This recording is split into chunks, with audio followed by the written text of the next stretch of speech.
আমি ভুলও হতে পারি,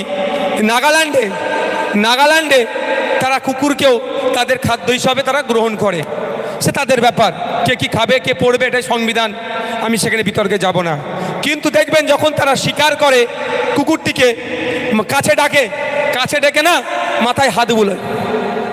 শুনেছেন গল্প মানে আমি যেটা শুনেছি তাকে শেয়ার করছি, একটু ঠান্ডা মাথায় শুনবেন কি বলছি, খারাপভাবে অপব্যাখ্যা করবেন না কথাটা। উদাহরণটা একটু শুনুন। যখন তাকে শিকার তারা করবে, আমাদের ভাষায় যদি বলি জবাই, কারো ভাষায় হত্যা, কারো ভাষায় কি বলবো তোমাকে বলি, যাই বলেন না কেন, বা গলায় ছুরি চালানো, যাই বলেন না কেন, তাকে ডেকে মাথায় হাত বুলোবে।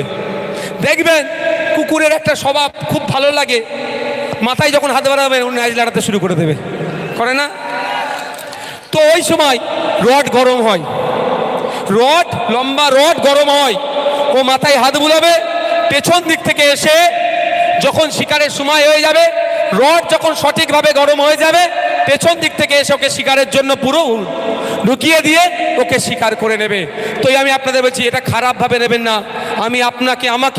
আমি কিন্তু জেনারেল কাস্ট মানে কুকুরের সাথে তুলনা করছি বলে অপব্যাখ্যা করতে পারে, আমি শুধু বোঝানোর কথা বলছি। মমতা ব্যানার্জি আপনাদেরকে স্বীকার করলো, তার আগে আপনাদের একটু মাথায় হাত বুলালো ঘুমটা দিয়ে, বুঝতে পেরেছেন?